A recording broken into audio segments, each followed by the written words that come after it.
When we talk about Iran and Israel today, um, our minds often jump straight to the current headlines. Yeah, absolutely. Nuclear ambitions, proxy wars. Exactly, regional proxy wars, and this really deep-seated animosity. It seems almost ancient to a lot of people. It does feel that way. But what if I told you their relationship wasn't always this way? I mean, what if the reasons behind how things are now are actually far more intricate, maybe surprising, and really shaped by these big shifts in identity and strategy, rather than just some simple eternal rivalry? That's a really crucial starting point because what's truly fascinating here and what we'll dig into is that this isn't just a straightforward clash of national interests. I mean, sure, those play a role, definitely. Of course. But our deep dive today, it's going to reveal how this conflict is more like a dynamic blend. Ideology mixing with shifting strategic calculations. And it's evolved over decades Well, with sure. repercussions that have just spread across the entire Middle East and, frankly, way beyond. We're going to try and cut through a lot of that surface noise Yeah, get underneath it. and reveal the surprising history, the really layered motivations, and the profound, often completely unintended consequences of this incredibly complex relationship. Hopefully, this deep dive helps you understand not just what happened, but really why it matters in the bigger picture. Regional power, international relations, all of that. Yeah, absolutely. So to really set the stage for our deep dive today, the central argument we're going to trace, kind of the thread through all this, is this. Iran's enmity with Israel is, first and foremost, ideological Right. Ideology first. and only secondarily strategic. And what's really compelling about this idea, as we'll explore, is how this very approach, this prioritizing of ideology, has led to some incredibly ironic and sometimes clearly counterproductive outcomes. Yeah, that's putting it mildly sometimes. Not just for Iran itself, which is interesting, but also for Israel and for the whole Middle East region. Yeah. We're going to trace how this conflict has sort of morphed over the years from what the analysis calls an identity ideological one into something more politico-strategic. It's a real journey through these deep shifts in how a nation sees itself and, the geopolitical chess moves that follow. Indeed, and that distinction is just absolutely crucial because when we analyze how states behave, especially somewhere as complex as the Middle East, our default often is to think everything is driven by pure strategy, power, resources, security, hard interests. The standard realism, basically. Exactly.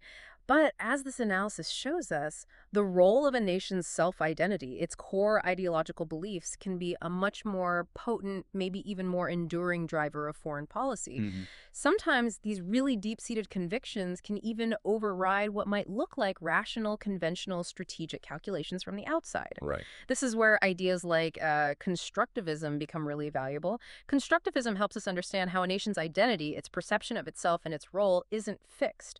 It's shaped by shared ideas, beliefs, history. It's constructed socially. Precisely.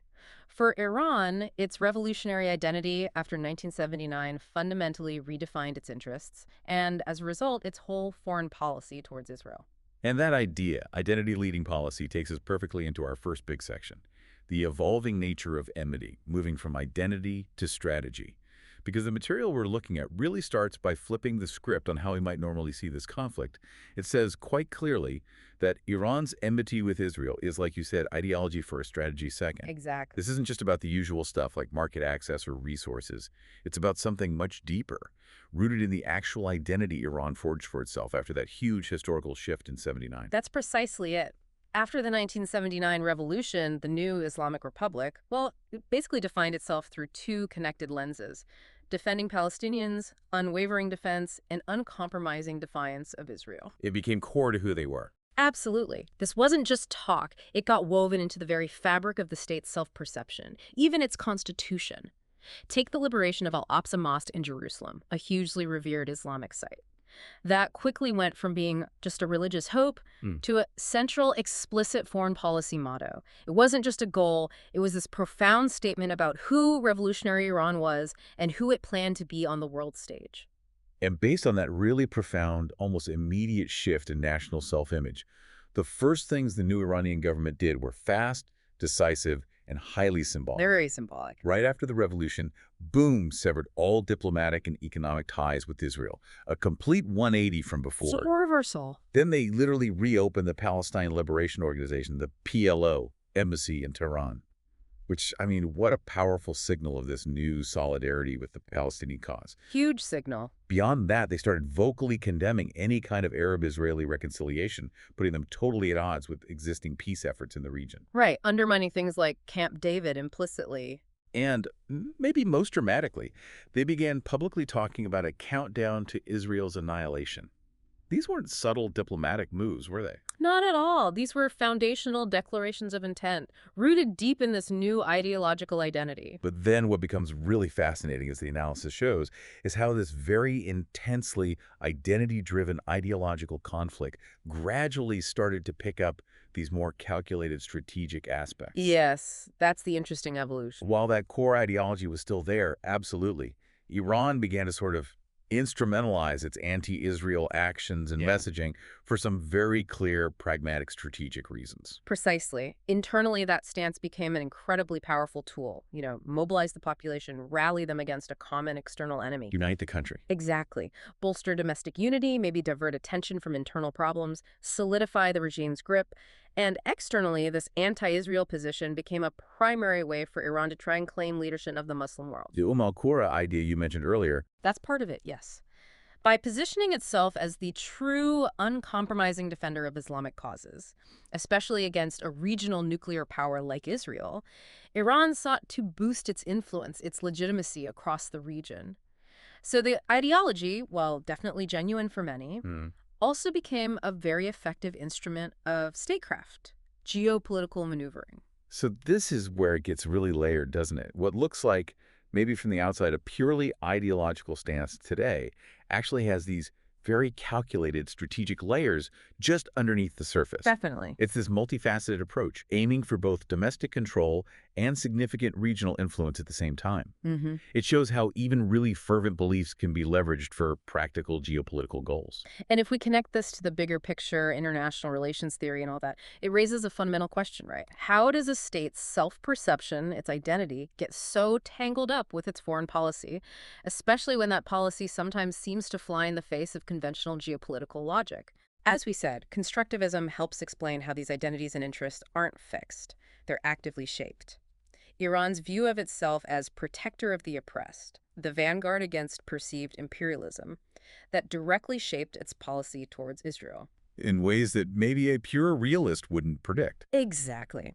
A realist focusing only on material power, security, national interests might see some of it as illogical. But interestingly, the analysis also shows how elements of realism do apply. Iran is still seeking to balance power, project influence, just using these ideological actions as a key tool. It's this dynamic interplay, deep beliefs and hard power politics. Which brings us perfectly to what might be one of the most surprising twists for many listeners. The history of inconsistency in this relationship. Specifically, that dramatic shift from a period of, well, quite surprising cooperation. It's very surprising. To the outright opposition we see today. Because while the current animosity feels so deep, maybe even faded, their past tells a completely different story. It absolutely does. In fact, if we rewind way back before 1950, Iran's initial stance was actually pretty oppositional to Israel's formation. Right, I was surprised by that. Yeah, the analysis shows Iran actively voted against UN General Assembly Resolution 181. That was the key resolution proposing the partition of Palestine. The two-state solution precursor. Exactly. And they also voted no on Resolution 303 in late 49, which was about making Jerusalem an international city. So a consistent diplomatic stance against it early on. And it wasn't just one vote, was it? Iran, along with about 11 other countries, also voted against Israel joining the UN that same year. That's right. There was apparently significant internal religious pressure back then, leading Iran to express a strong interest in working with other Islamic countries for the liberation of Palestine.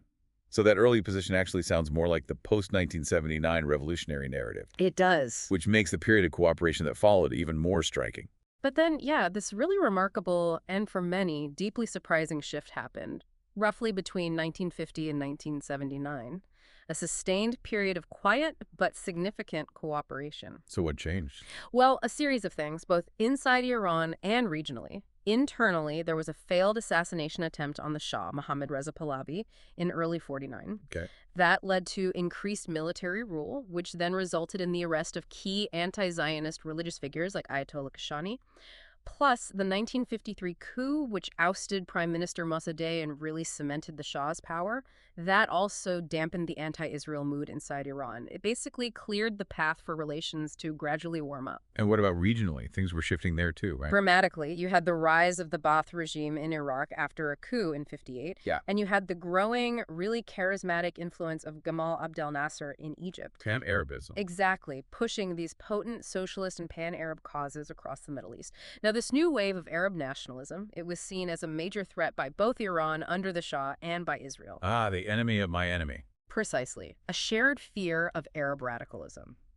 Quite ironically, the Arab-Israeli conflict became the very stage where Tehran and Tel Aviv realized they had mutual interests, because these radical anti-Israel Arab states were often also anti-Iran and anti-Western. So it's a pragmatic alignment, Mm. based on shared fears, not necessarily shared values. Absolutely. A strategic alignment born of geopolitical necessity. And as a direct result, Iran formally recognized Israel on March 6, 1950, one of 50 states to do so then. Wow. This period of cooperation before the revolution, it shows a time when Iran and Israel were effectively partners, often discreetly, precisely when Iranian-Arab relations were rocky, and Israel was under huge pressure and isolation from most of the Arab world. And there was another key strategic reason for Iran to warm up to Israel, wasn't there? Something about the U.S. Yes, the U.S. connection, the growing, increasingly powerful U.S.-Israeli relationship, plus the whole Cold War context. Right. Tehran figured that by improving ties with Tel Aviv, it could get sort of indirect access to Israel's powerful lobby inside the United States. A clear, calculated move to boost its standing with a critical superpower, using Israel as a kind of bridge. Very strategic. And this era saw the alliance deepen, especially by 1978. It was guided by two main ideas. First, Israeli PM David Ben-Gurion's periphery doctrine from way back in the 50s. Okay, what was that? Basically, seek out non-Arab allies on the edges of the Arab world, Turkey, Ethiopia, and crucially, Iran, to counteract Arab hostility and potential encirclement. Makes sense. Second, the Shah's own idea of positive nationalism, promoting national interests free from ideology, looking for proxy power against regional threats and Soviet influence. Both these ideas came together to forge a pretty robust strategic partnership, aimed mainly at containing shared enemies, radical Arab states, and the Soviets. And the actual examples of cooperation are pretty stunning. Israel apparently helps it run Savak. Yes, Iran's notorious secret police under the Shah, significant help there. And economically. Well, Iran got a huge boost in the late 60s, early 70s. Why? Because the Arab-Israel wars of 67 and 73 caused oil prices to spike, and Arab nations boycotted the West. Ah, the oil weapon. Right. Iran seized the opportunity, became Israel's main oil supplier, and in return, Israel became one of Iran's biggest arms providers. Iran was buying something like $500 million in arms annually in the 70s. $500 million a year. That's huge money back then. Huge. It was a deep, even if mostly secret, relationship, driven purely by mutual strategic interests. And that clandestine nature is interesting too. The Shah preferred to keep it quiet. Yeah, very consciously. To avoid backlash at home, especially from religious groups who were still pretty anti-Zionist, one account described it like neighbors who talk only over the terrace. Huh, I like that. Both sides knew it was happening, but it wasn't slanted. This hidden collaboration just underscores the intense strategic pragmatism that defined their bond for almost 30 years, right up until that dramatic ideological pivot in 1979. So what does this amazing historical U-turn really tell us? We went from Iran opposing Israel's creation to this period of shared fears and secret cooperation, and then bam, a revolutionary ideological shift rewriting the entire relationship. It's just a powerful reminder, isn't it? International relations are rarely static. What seems like an eternal, intractable conflict today often has a surprisingly different, complex past. Definitely. And this historical overview is absolutely crucial for understanding today's dynamic. It shows us fundamentally that enmity, just like friendship, isn't set in stone. It's fluid, shaped by changing circumstances, both internal and external. Understanding these huge shifts helps us really appreciate the fluidity of power dynamics and how profound internal political changes like the '79 revolution and the new leadership's radical Palestine policies can totally reshape external relations. That's really the start of the contemporary, deeply antagonistic conflict we see now. Exactly. The 1979 revolution, the new leadership's approach to Palestine, that definitively kicked off this current conflict. Ayatollah Khomeini came at the relationship with Israel from a deeply ideological place, a total contrast to the Shah's pragmatic geopolitical view. Completely different worldview. Khomeini didn't just condemn the existence of a Jewish state in the heart of the Islamic world. He tied Iran's new revolutionary identity directly to defending Muslims, the oppressed global liberation movements, basically positioning Iran as the ultimate champion of the Palestinian cause. And this ideological condemnation quickly became explicit state policy. Anti-Israel policies weren't just one foreign policy goal. Yeah. They became the #1 driver, almost a foundational pillar of Iran's foreign policy. And that stance gradually broadened into Iran's official position of radical support for various Palestinian factions, with the explicit, often repeated goal of Israel's annihilation. Not just a political position, then. A core tenet. A core, unwavering tenet of the revolutionary government's approach to the world. Okay, so now let's try and unpack Iran's motivations a bit further.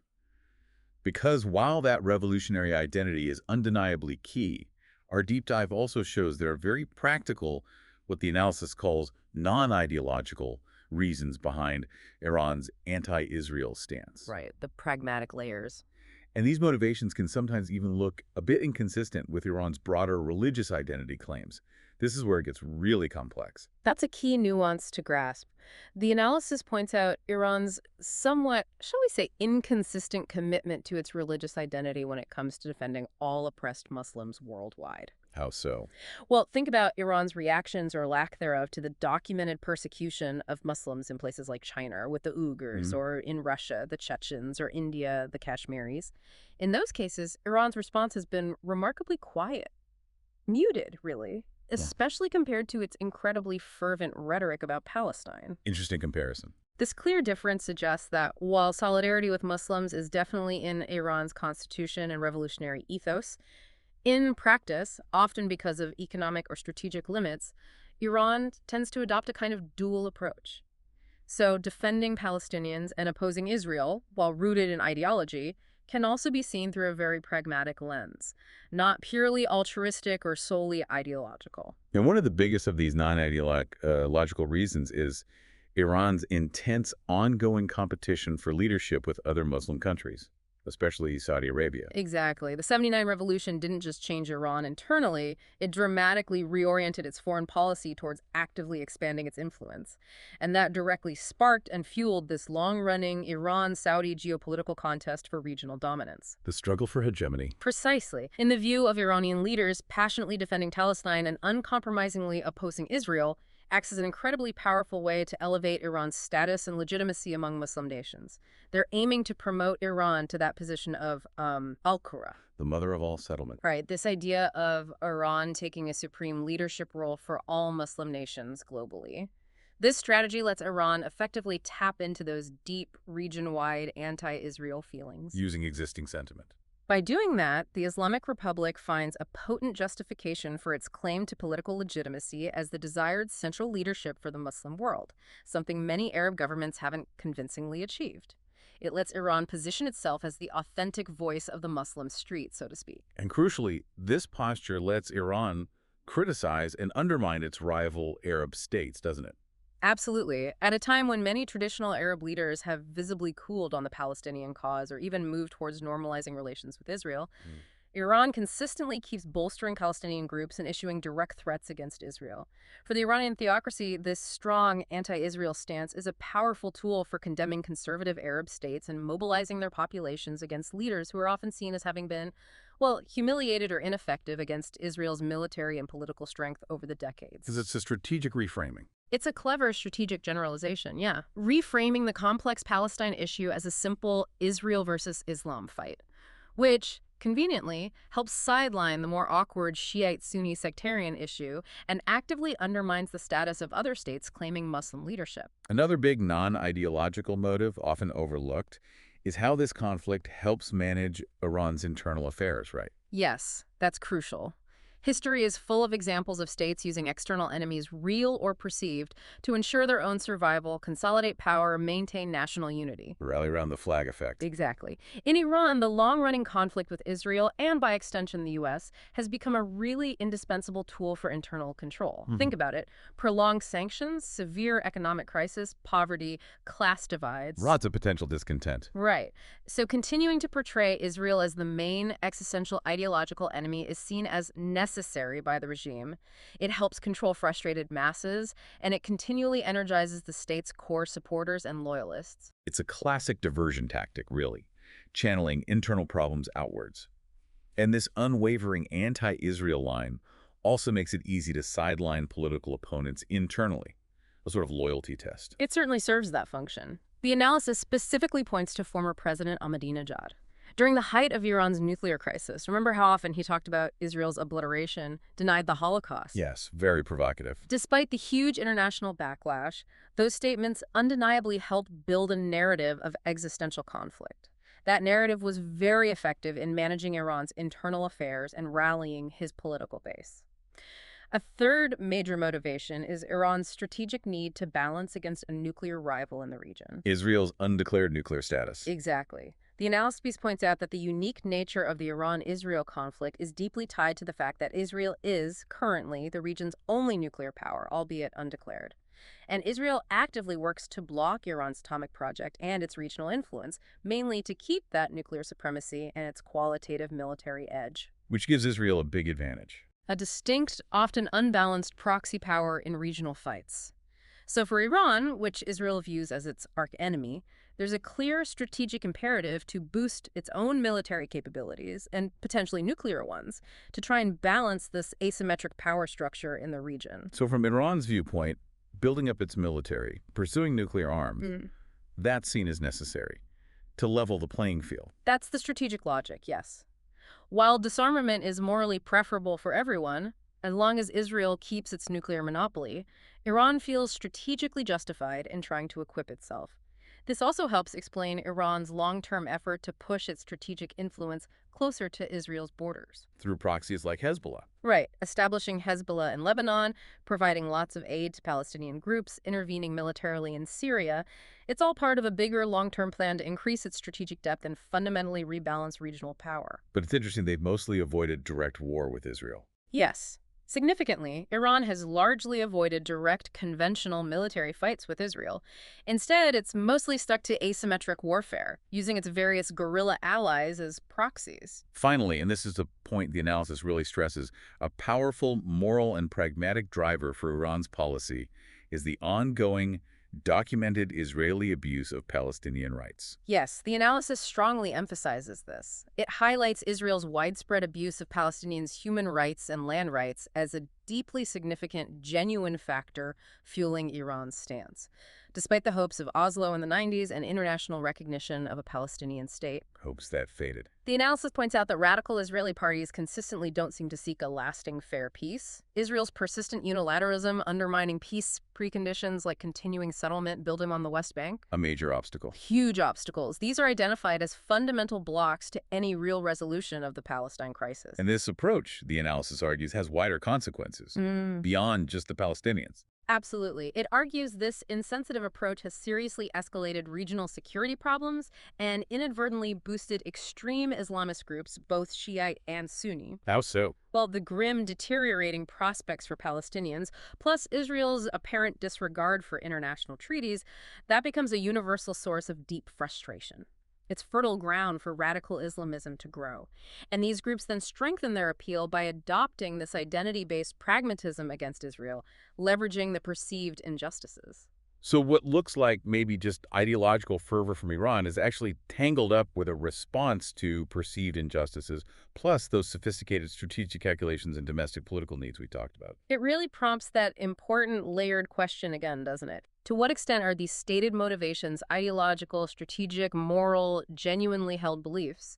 And to what extent are they, instrumentalized by the regime for political gain or survival? Yeah, where's the line? The analysis really highlights this dual approach, where deeply held ideals and practical strategic limits often lead to actions that look contradictory or paradoxical. It's a complex tapestry. The lines between sincere belief and political expediency are often incredibly blurry. It requires really careful reading.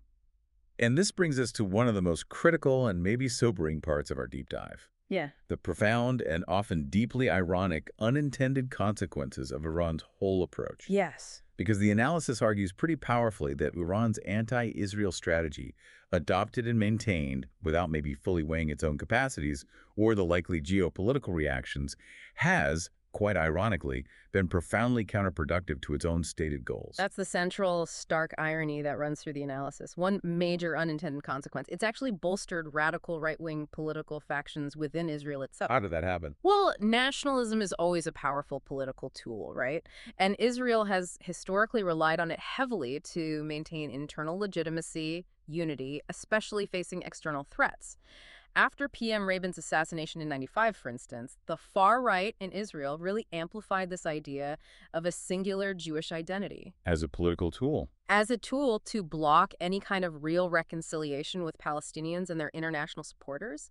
It even got to the point of conflating anti-Zionism political critique of the state with anti-Semitism, framing them as basically the same thing, aimed at delegitimizing Israel. And these far-right groups, they were dead set against Oslo. Vehemently against Oslo and actively worked to stop an independent Palestinian government from forming. They described any move like that as surrendering Israeli security. Over decades, they've kind of indoctrinated parts of the population by constantly hammering on existential security threats and the need for tough, uncompromising policies. Okay, but where's the Iran connection? Here's the profound irony. Iran's regular, often provocative threats, like actually carting down with Israel in Hebrew on its missiles. Wow, really? Yes. That kind of thing inadvertently provides the Israeli far right with the perfect ammunition, the external validation they need to win elections. Iran's calls for destruction, its open support for radical groups. The analysis notes it directly overlaps with and plays right into the hands of Israeli hardliners. So it strengthens the very people most opposed to Palestinian statehood. Exactly. It ends up strengthening the most extreme conservatives in Israel and paradoxically pushing the actual issue of Palestinian rights further and further to the margins of Israeli politics. Another major unintended consequence mentioned is something called the Iranophobia Project. What's that about? It's defined as this carefully orchestrated project aimed at painting Iran as the #1 regional, even global, security threat. The goal is to create fear and anxiety among other countries. To isolate Iran. To change their behavior towards Iran, yes, and ultimately to marginalize the Islamic Republic completely on the world stage. Within this frame, any kind of cooperation with Iran, political, cultural, economic, is actively denounced, discouraged. And Israel plays a big role in this. An extraordinarily significant role, according to the analysis, though maybe often understated.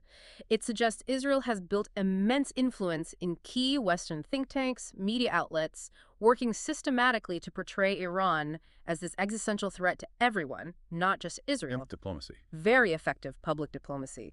Israeli leaders frequently give big speeches internationally, consistently accusing Iran of being the sole source of every major regional problem.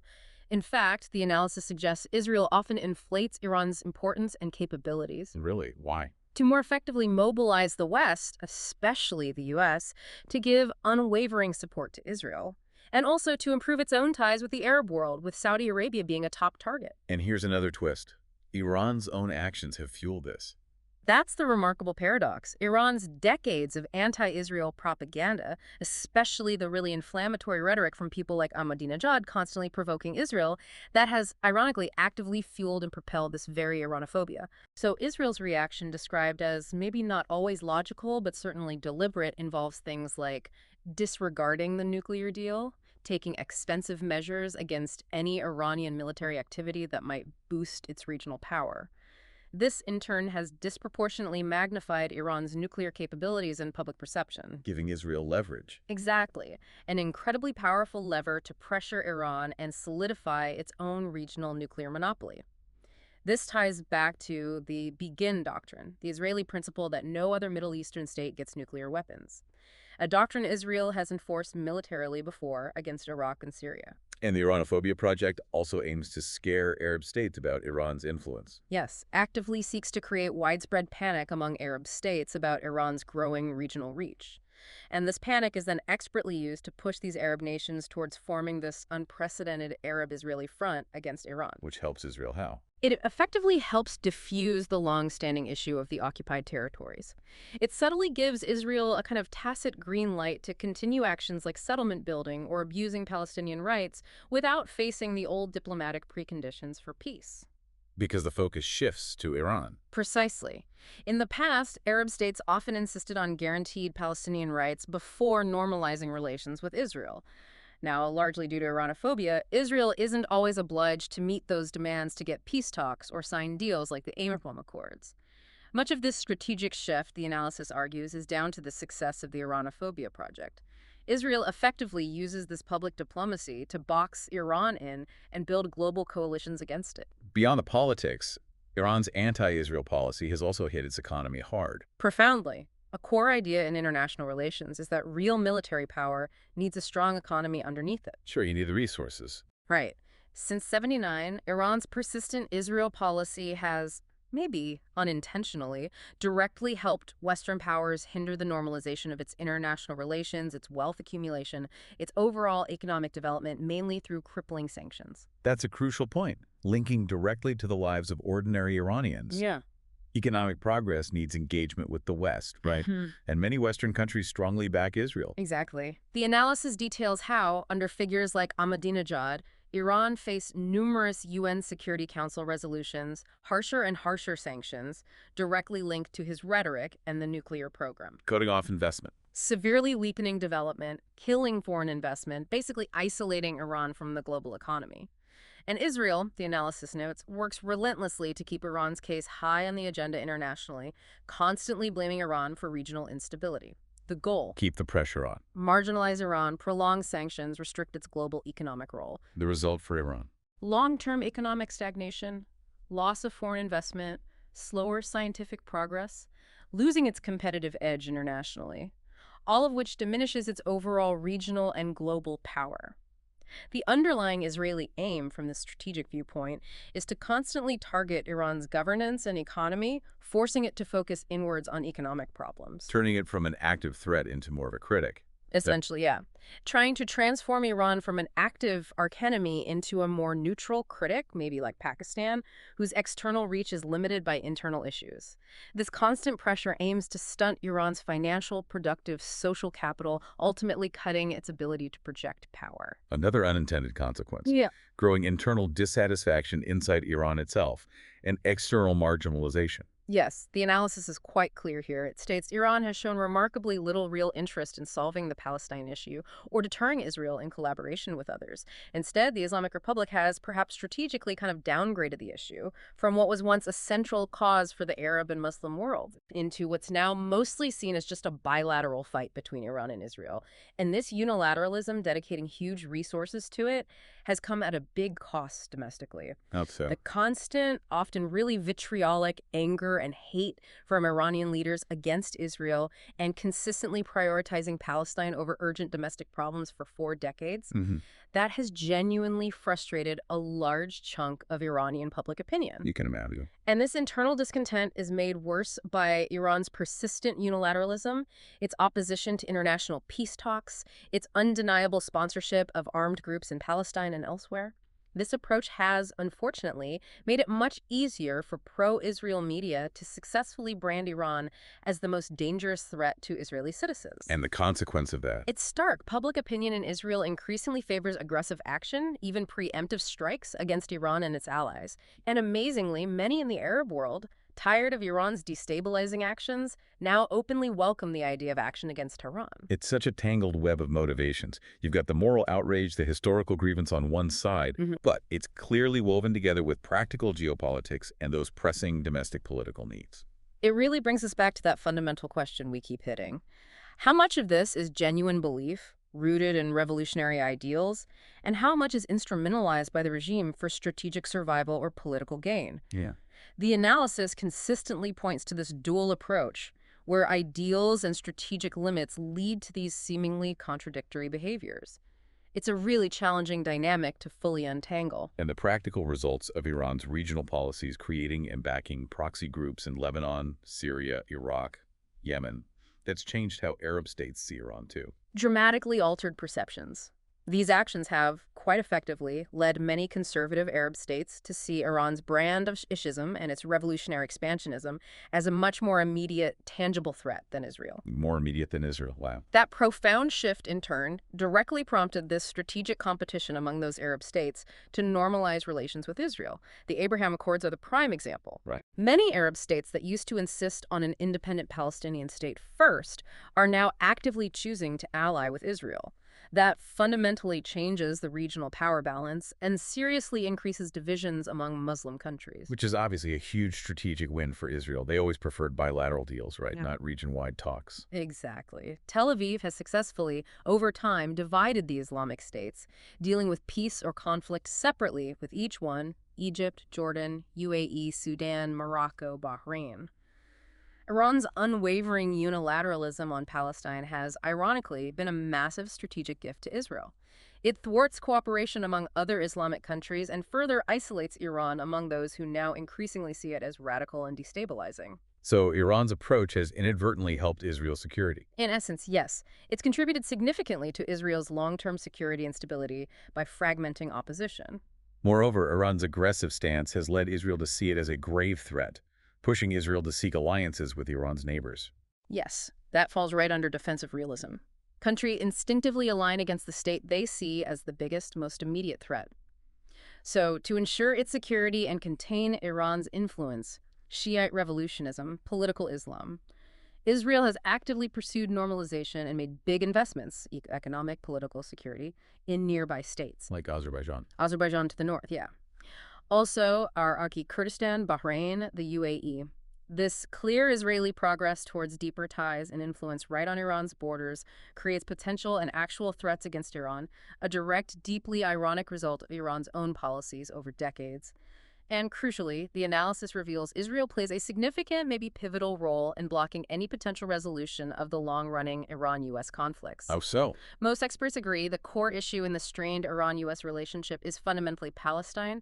As long as Iran doesn't recognize Israel or at least stops actively disrupting Israeli-Palestinian peace talks, any real normalization between Tehran and Washington is highly unlikely. But Israel has other concerns too, beyond Iran recognizing it. Oh, yes. Israel isn't just worried about Iran getting nukes, it's also deeply concerned about any potential Iran-U.S. convergence and the pro-Iran power shift that might follow, especially now with the U.S. seemingly wanting to shift focus away from the Middle East towards China. We get the pivot to Asia. So any deal between Iran and the U.S. that reduces the nuclear threat, or any comprehensive agreement, would inevitably ease the sanctions that have kept Iran's power in check. From Israel's perspective, its interests and U.S. interests regarding Iran diplomacy are, in many ways, fundamentally irreconcilable. It creates this incredibly complex diplomatic knot, making real de-escalation extremely difficult. Finally, the analysis mentions Iran breaching international norms. Yes, that its unilateral approach leads to widespread perceptions of it breaching international agreements and norms. Today, international relations run on written rules treaties, UN resolutions, but also unwritten norms. Soft power expectations. Exactly, and these are often enforced by great powers. Violating them can bring serious penalties, formal or informal. The analysis notes that, in the eyes of established international institutions and world powers, Iran's unilateral, radical stance against Israel is seen as legally and politically out of step with these fundamental regulations. And that has costs. Violating global norms progressively marginalizes Iran internationally, but it also imposes significant, lasting costs on ordinary Iranian citizens who bear the brunt of isolation and sanctions. And Israel's security is a particularly sensitive issue internationally. Extremely sensitive for the West and for Russia, too. Perceived threats to Israel's security usually trigger severe consequences. For example, a big reason for the heavy Clinton-era sanctions on Iran was Tehran's open opposition to the Oslo Accords and its active support for groups like Hamas that condemned the talks. Right. On the flip side, Iran's formal public talk of annihilating Israel, its open support for attacks, that regrettably seems to legitimize almost any level of Israeli enmity against Iran in the name of self-defense. So Iran loses the ability to use international law effectively. Ironically, yes. Under these circumstances, Iran finds it very hard to effectively use international legal tools to defend itself against Israeli actions, like reported attacks on Iranian soldiers in Syria, sabotage of nuclear sites, assassinations of scientists. Because its own rhetoric undermines its case. The analysis suggests Iran has consistently ignored widely accepted ways to condemn Israel's expansionism, often viewing more moderate or diplomatic approaches by others as weakness or servitude to Zionism.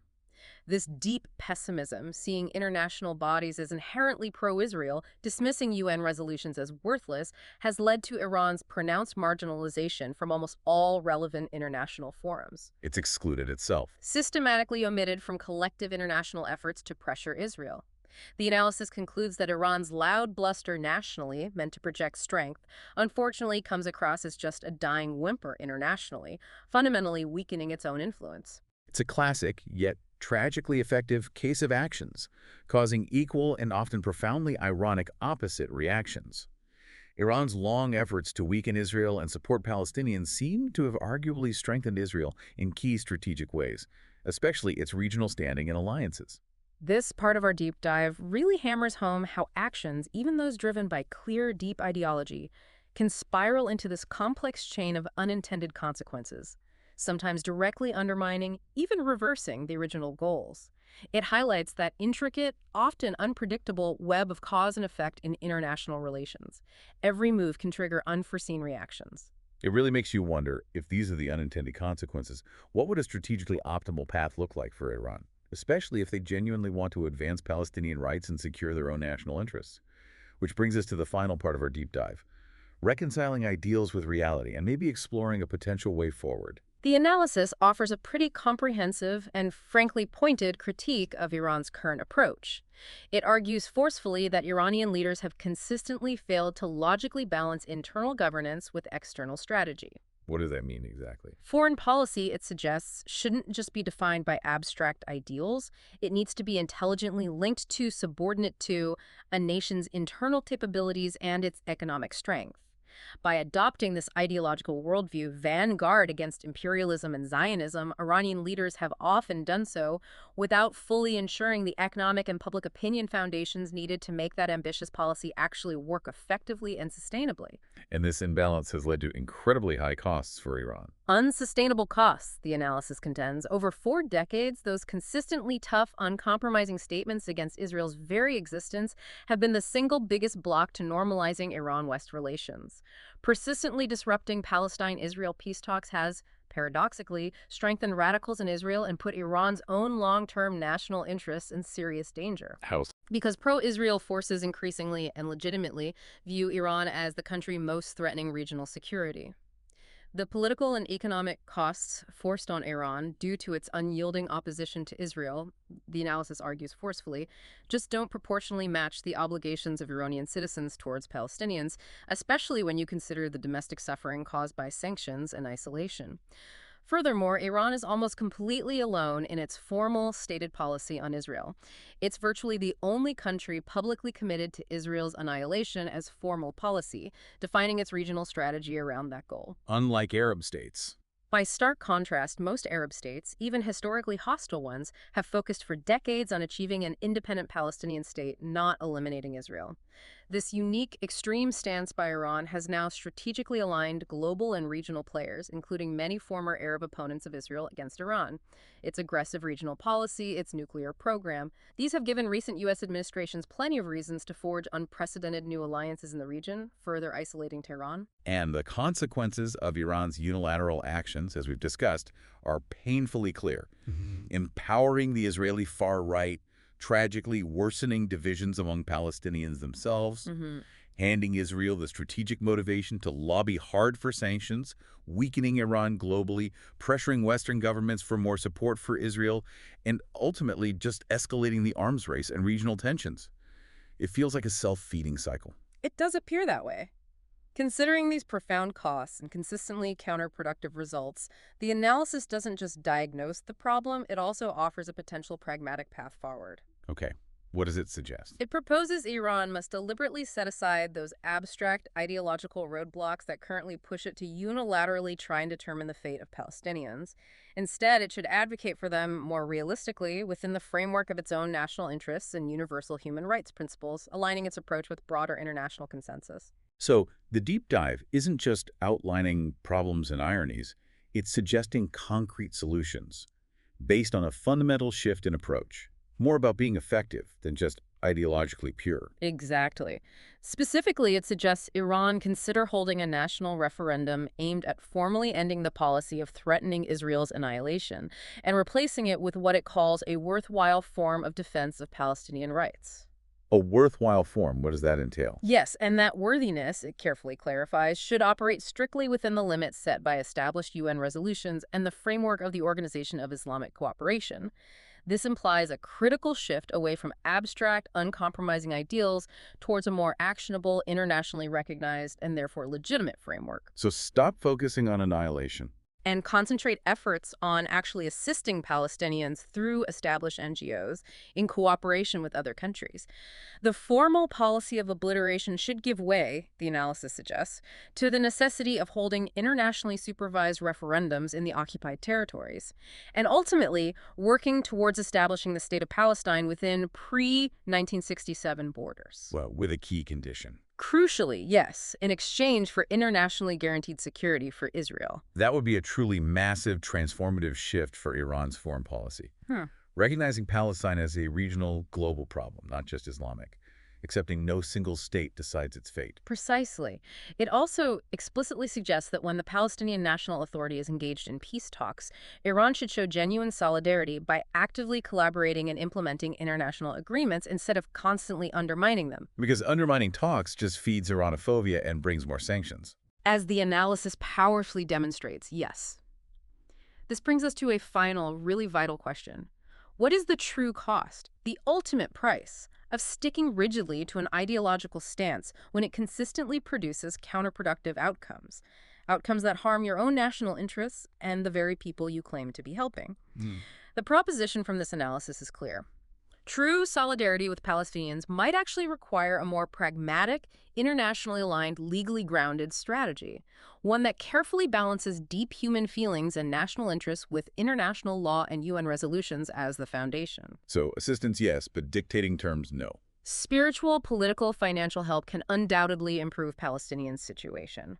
But vicarious decision-making where one state dictates another people's destiny, the analysis strongly implies, can just further exhaust their ability to preserve their rights and negotiate effectively for their own independent, viable government. This deep dive has really shown us, I think, that the Iran-Israel conflict is far from being some static, simple rivalry. It's this profoundly dynamic, evolving interplay. Ideology, strategy, unintended consequences, they're constantly reshaping the regional landscape. We've traced that surprising history of cooperation, unpacked the really complex, layered motivations behind Iran's current stance, and critically looked at those profound, often ironic outcomes. Right, bolstering Israeli hardliners, driving Iranophobia, disrupting Iran's economy, shifting regional alliances against it. Understanding all that intricate complexity is just vital for anyone trying to make nuanced sense of the Middle East today. And it's a powerful demonstration, isn't it? How decades of foreign policy, even policy driven by deeply held revolutionary beliefs, can end up producing the exact opposite of what was intended. It certainly gives you a lot to chew on, thinking about geopolitics. Definitely. So considering everything we've unpacked today, the history, the complex motivations, those profound, often self-defeating consequences, what do you think is the most challenging part for any nation when its deeply held ideological convictions clash head-on with its immediate national interest and the harsh realities of regional dynamics? It's a question that goes way beyond just Iran and Israel, really. It makes you reflect on how nations everywhere try to balance deeply held beliefs with pragmatic realities in this incredibly complex, interconnected world we live in.